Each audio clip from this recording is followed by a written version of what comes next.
Welcome to the Hazard Interview. I'm your host, Maggy Martinez, and today we are joined by a 2026 U.S.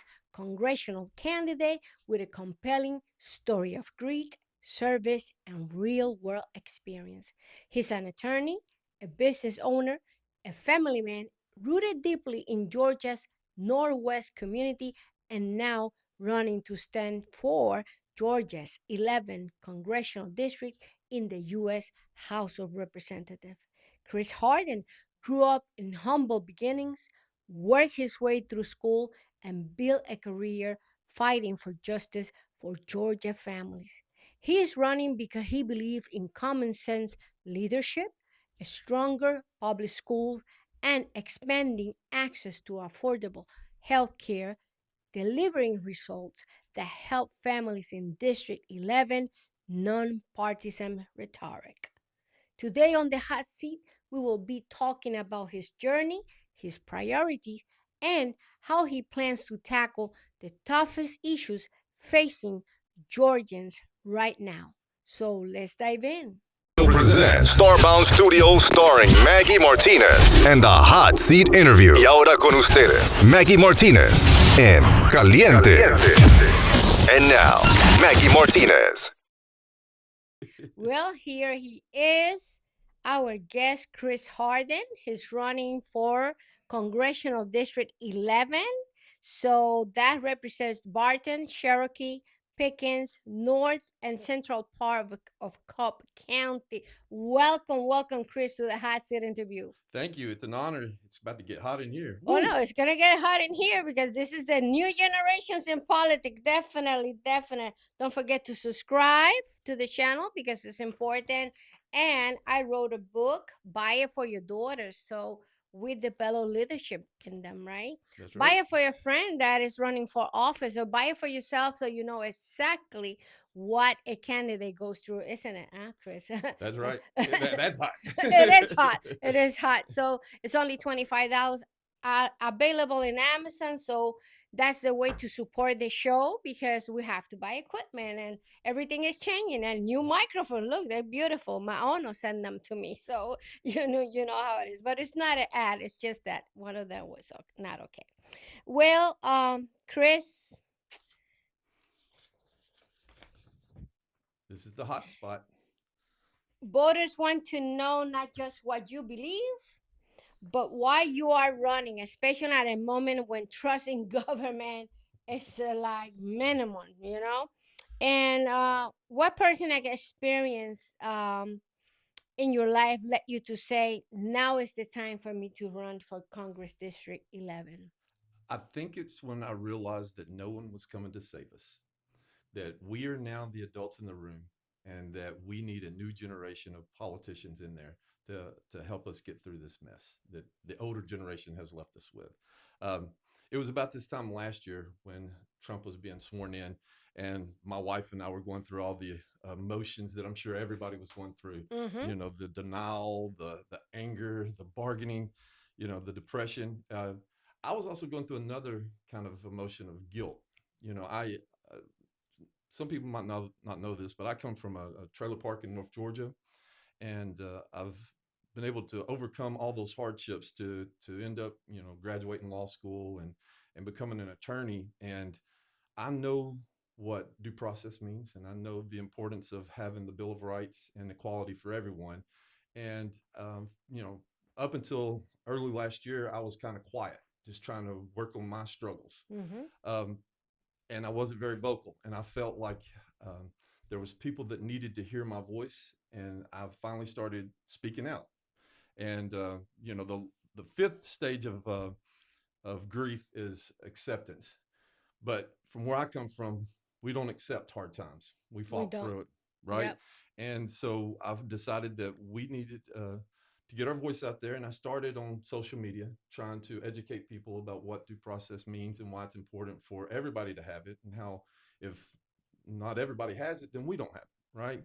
And my wife got to points like, you're just kind of beating your head up against the wall on the social media. You need to just run for office. So That's right. that's right. And that's where we we decided to throw our hat in the ring. So basically, your motivation was the due process. Due process. That's right. Hey, you Uh, see my pen yeah, right I here? see your pin. That's His right. pin says due process for all people. I don't know about that, but I want my pin to. I'm gonna have to go after him to get one. But definitely, when you speak about your background, nothing is impossible in terms of making it happen for you and your family That's in right. this nation. That's right. But the things that are we seeing right now, family across Georgia are struggling. That's right. Groceries, housing, healthcare, and we know that CAMP's program pathway to Medicaid has been a failure. That's right. He didn't spoke about that in the Right. last address to at the state capitol. Right. And what specific action will you take in Congress to lower everyday costs for working families in District 11? Well, you're going to find out that I am extremely liberal when it comes to social issues. But the moderate part of me being a moderate Dem is going to come in that I believe in market solutions and government solutions. And I think that we need to use them together to get affordable cost or cost back down to affordable. Sometimes common sense. Yeah, that's right. So if you have an unregulated free market, that tends to lead to monopolies, and when you get monopolies, they can start the price fixing. But when you have use government to regulate the markets, then you can start to stabilize the economy and provide opportunities for those who otherwise didn't have an opportunity.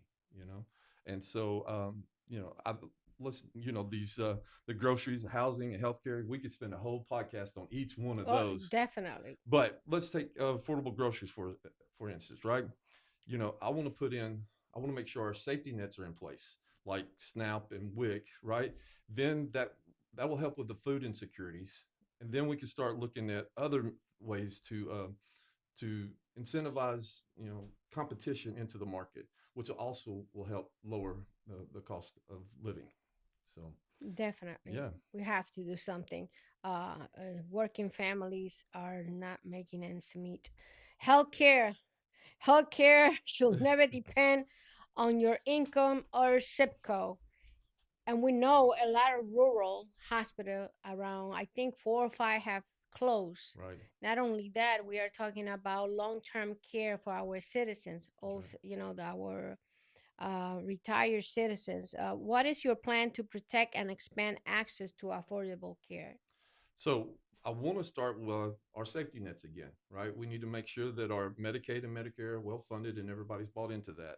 And then some other things that we're doing. I've got a director of policy, a brilliant attorney. I'll give a shout out to Karen Fennell. She's working on a bill. I'm not going to get into too much of the detail because it's still a work in progress. But one of the things is we got to restore the critical tax credits that they've let expire. But more than that, what we want to do, one of the things that I think is unique to us is we want to create, to allow small businesses to group together to negotiate with insurance companies to get lower premiums for their employees. Right, That's excellent. right now, the corporations, huge corporations, throw out Home Depot, just as example, they have such a large, employee base that they're able to negotiate their The premiums. rates, right? But small businesses don't have that kind of leverage. Nope. So we would like for us to allow them to group together so they can have that kind of negotiation leverage. Now, the failure of the pathway of Brian Kemp, Right. that one of the requirements is that you have to work. Right. But if you receive Medicaid, most of the people that are in Medicaid is because either they're citizens that retire or people that cannot work or Have disabilities. disabilities, or you have mothers, single mothers with kids. That's right. So when you get to Congress, what are your plans to work with to expand Medicaid in Georgia? Well, the cool thing is we can do some of this through the appropriations process, right? And that's where all you have to have is a majority in both the Chamber of Congress, and you can avoid the filibuster. So we would want to, reinforce some of these programs like the Medicaid and Medicare to make sure that those safety nets are in place for our, underserved communities. Well, we are talking with Chris Harden. He's a candidate for the Congressional District 11, that includes Bartow, Cherokee, Pickens, North and Central part of Cobb County. Not only that, he's a lawyer. So say hi to all your staff over there. Hey guys, I've got a great team, by the way, That's good. that's supporting Well, me. they're already doing a bill. Imagine that's a good thing. Well, education is the foundation of opportunity, That's correct. and yet public schools continue to be underfunded. Yes. And Brian Kemp said that he reviewed the QBE 7 times. Well, I don't see the results yet. How will you fight in Congress to strengthen public education and support teachers and students? Well, one, we got to reinforce the Department of Education that was just recently gutted, and I know that Kemp just signed on for the voucher program, which to me that's just sending public funds to private schools. That's what it is. They're not nonprofit. They are for profit. But I've also heard Trump talk about he wants to do away of tenure for teachers so we can get out the bad ones, and I don't know who gets to decide who's the bad ones, but I want to work on There's no bad retention. teachers. I agree with you. I It's a agree. bad system, that's That's, for sure. that's right. But not only do I want to work on retention for the teachers, but I want to, my brother and most of my family are educators, and I know that they come out of pocket for supplies. I want to do federal incentives to where if they do have to come out of pocket, that they at least have some way of getting reimbursed. That's right. It would be It's not that difficult. that's right, and it would Common be kind of sense. like reducing their costs is kind of giving them a small raise in a sense. We need to increase their raises, but we also need to make sure that they're not having to come out of pockets for supplies to teach our kids the future of the country. So I think this race, the last race, if you look at your paycheck, it was around $200. right, $200. right, And then he opened his mouth and he said that he raised the wages for for the teachers. The reality is that it's better if you exempt teachers from doing taxes. that's right. That will be a better option. Do you think that's a good idea? Well, here's what I'll say is that if we don't have some of the federal funds that are coming in, a lot of people don't understand that you know some of the school systems are set up on those funds, and if those funds aren't there, then they're going to end up having to one either raise property taxes or raise state income taxes to supplement that, or they're going to end up having to just cut some schools, cut some teachers, Hmm. make some cuts, and that's not going to be good either. So you know, I want to support our teachers. I want to support public education first and foremost, and I want to make sure that our kids have safe and modern schools to go to and a clear career path for when they graduate, whether that be military or college or trade. So, Trade, especially trade. We really need a lot of trade schools. They should come back. Well, small businesses are the backbone of Georgia economy, but many feel ignored by Washington. Um, how does your experience as a businessman and owner of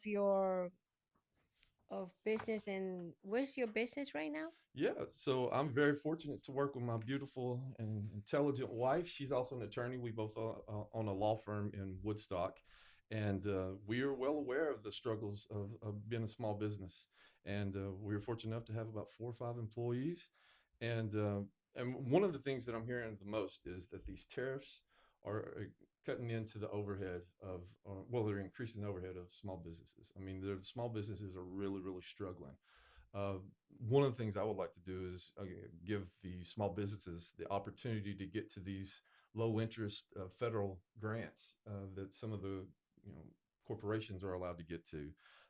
And I want another thing I'd like to do is kind of going with the education is work with local schools, high schools, and colleges, and maybe come up with a plan that small businesses can look to hire high schoolers and college students to learn their skill and trade in exchange for small businesses get some type of tax incentive um, to employing these future professionals, young professionals, because I know that one of the fear and especially in CD11 is that um, that there's not a lot of job opportunities for 18 to 25 year olds, and I think this would be a good incentive uh, to correct that, but also give them some resume building skills that they can use even further.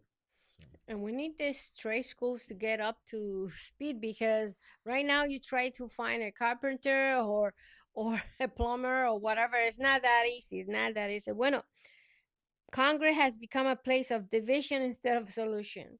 right. You see, Mike, he's afraid of Trump. He has not defend the people. And how will you work across party lines to deliver results while still standing firm on your values? So I think this goes back to the original, the difference between being, socially liberal versus economically, moderate, which is, I think I know that there's a couple of housing bills that are in the House right now that are both, one was passed by the Senate that was bipartisan. And then the House also is working on a bill that's bipartisan. And I think in those economic situations where we're trying to work on affordability, I think that's easy to reach across and work with the other side to come up with those solutions. But what I won't do is compromise my ethics and my morals. And That's right. when it comes down to the Bill of Rights and equality for everyone, I will not compromise on that. I will stand firm on that.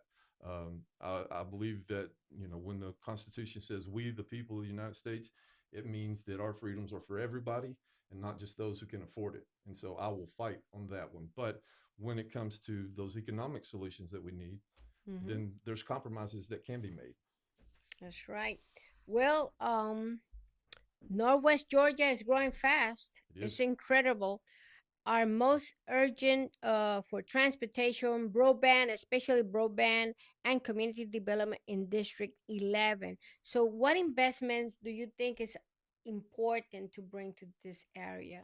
Well, this is the area that's not very glamorous, right? Because Right. this is involving like roads and buildings or roads and bridges and things like that. So first and foremost, I want to make sure that our roads and our bridges are safe. Um, I want to make sure that we're not going to have any bridges fall down on us, or anything like that. But I also want to make sure that our drinking water is safe. I know that there's been a study recently that might bring that into question in CD11, but I want to make sure our waters are safe. I want to make sure that our pipes that are aging are going to stand up. We're about to have some cold weather come through. Hmm. I'm hoping that we make it through that okay. What But about data centers and the water that is needed to make them cold? data centers is a whole topic on its own, and I have a lot of issues with the data centers. I think one is at some point it's going to become a necessary evil. But what I don't understand is why we're giving tax breaks to these data centers to come in, and they're not paying any kind of, In the billions. and we're not given any kind of environmental tax that they're putting on our resources. They're using our waters, they're polluting the lands that are, and they're not adding too many jobs to it. I understand that there's a need for data centers for the AI, which is going to end up being the future, but there has to be a balance at some point in That's that. right, You know, especially with our resources like water and energy. Well, many Americans feel disulu- dis- how you say this? Uh, disillusioned. no, dissolution. Let me do this question again.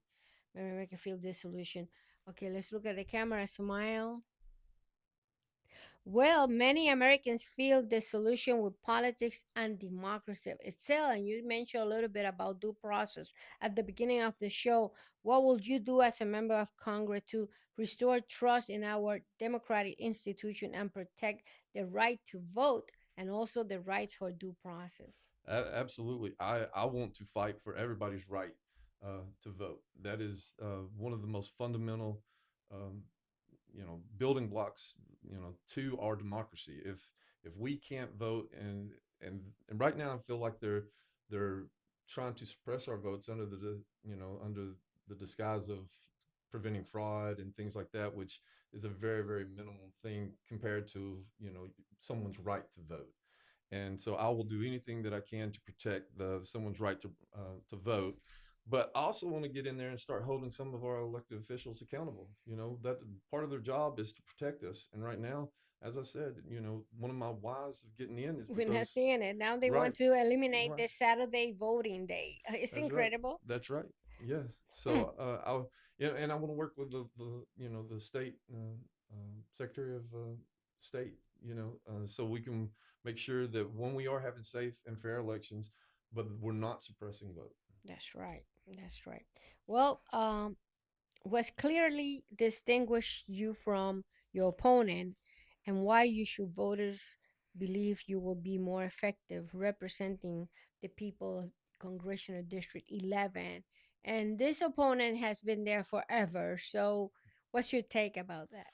Well, look, if you're seeing the things that are going on in the news and you're happy with what's going on, then I'm probably not your candidate, right?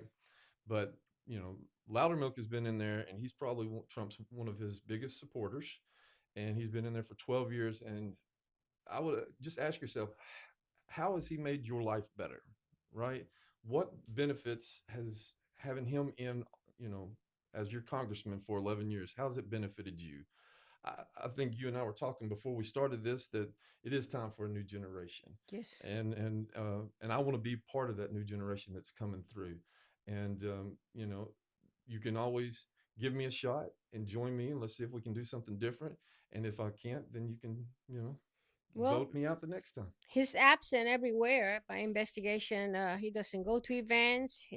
It's like he's there just to be there, but it's not much that we could talk. Right now, he's not even a voice for the people of Georgia because he's afraid that Trump is going to take uh, Right. his slot away. But anyway, um, let's talk a little bit about reproductive rights for women. Yeah. And I saw that on your website. Yes. What's your position about that? Well, one, I think we need to change the conversation on that. And what I mean by that is, the archaic argument is pro life versus pro choice, right? And the pro life is really just pro birth.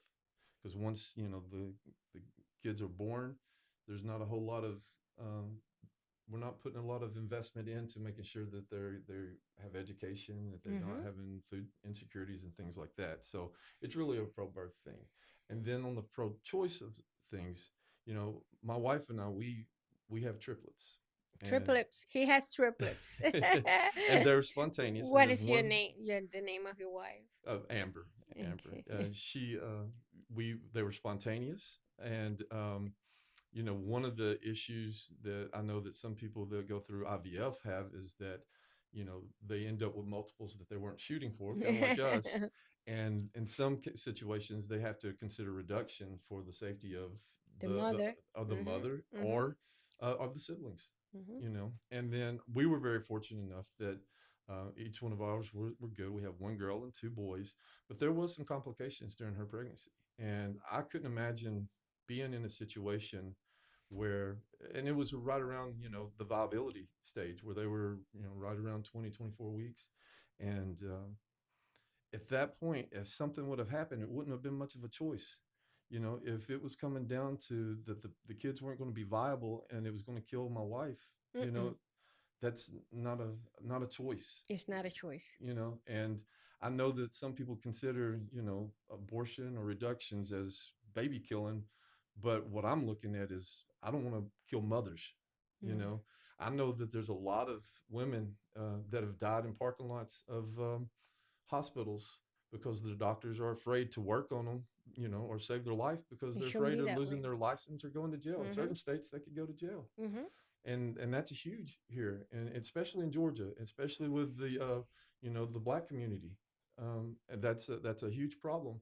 And I think the conversation needs to switch from pro life and pro choice, and we need to realize that once you get past that first sonogram, your life is changed. I think the narrative needs to change. It's Yeah, not pro life or pro choice, it's pro mother. pro mother. And when that woman is in that office with that doctor, I think politicians don't have space in there. That's right. That should be We just don't a need to be. decision. Yeah. And there's some points where even as the father, I didn't need to be in there. That was up to, my It's her wife's it's decision. her That's her body, her right? issues. That's her But decision. I know that when my kids were born, that was a one. Uh, I'm probably oversharing. I'm an overshare, but my wife developed HELP and preeclampsia, Mm, and so she ended up having to be rushed to the into. hospital. Well, we were already at the hospital. Mm, We've been there for a few days, and but when they were born, she ended up having to have an emergency, life-saving mm-hmm. C-section, and she ended up having to have over 10 um, blood transfusions and platelet transfusions. Uh, and so it was one of the most terrifying days of my life because one, I was getting to meet my three new kids, and my wife was in there fighting for her life. And there was the thought of I could end up being a single dad of triplets, Mm-hmm. and that was terrifying. But I could also, losing my wife was just so, the smoking the cigars and hanging out in the lobby waiting for somebody to say you're a father. That was not my experience, and And you need those doctors to be there and freely to perform whatever they needed to perform. that's right. And I know that I'm very, very fortunate in that situation. And so is my wife, and so are my kids. And I understand that there's some families that aren't as fortunate. And those are the ones that are not getting talked about right now. That's I right. think everybody assumes that abortions are used uh, Just for for the pleasure of having an abortion and having a kid. like Yeah. birth control. There's Yeah. so many options out there for birth control right now. That is not what's going on. And if it is, it's a very, very minute percentage. But what's really going on is women are fighting for their lives, and I would be, if I was a woman right now, I'd be terrified to get pregnant and not be able to know if I'm going to be able to get the medical attention that I And need. it's not good. Some women they need to move to another state just to receive care. That's That's not no, okay. that's not okay. Well, you know that housing is a problem. Yes, The young generation, they're staying with their parents more time than they're supposed to, right? that's right. And what is your take about housing? Because people always talk about affordable housing, but it's not defined what is really affordable housing. That's right. Well, and there's several. Like I said, I mentioned earlier, there's two bills that are in the House right now, and both of them, if I was in, I would sign both of them. And they do kind of the same thing, but in different ways. One does look at it from the private side of things, and it's trying to incentivize more construction. If we can get the if we can get the The builders, right. developer. Yeah, if we can get the supply to meet the demand, Mm-hmm. that will help bring down costs. And on the other side of things, it's looking at the what government can do to incentivize private building. And when we go back to what we was talking about with small business and working on those programs for high school and college, there's some trade right there that if we're going to build these homes, it's going to help with affordable housing. Now we're providing jobs and people are coming in with those skills. So all boats float and all prices are going down. And that's what we're wanting to do. Hmm. We are talking with Chris Harden. He's running for Congressional District 11. And let me tell you, his ideas are incredible to bring simple solutions. Sometimes common sense, that's all we need. Common sense to, like he said, he just mentioned about housing, right? Well, Chris, look at that camera and tell people why they should vote for you. So the the elected officials that we have in office right now, they're not protecting us. And we need somebody to get in there who's going to defend our Bill of Rights and equality for everyone. And I stand for that. I stand for affordable housing and utilities. I stand for access to affordable health care. I stand for women's reproductive rights. I stand for quality public education and food security.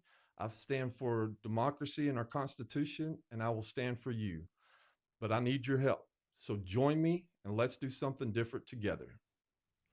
Thank you, Chris, for coming to the hot seat interview. Thank you. Thanks for having me. This is amazing. And what amazing setup. This is Yeah, great. this is beautiful. I like I call it the blue room. the blue room. The I blue can see room. it. I like it. I like the blue room. And you got some blue on the outside too. I like that. That's right. That's Yeah. right. Well, this is Maggie Martinez, the hot seat interview Until next time.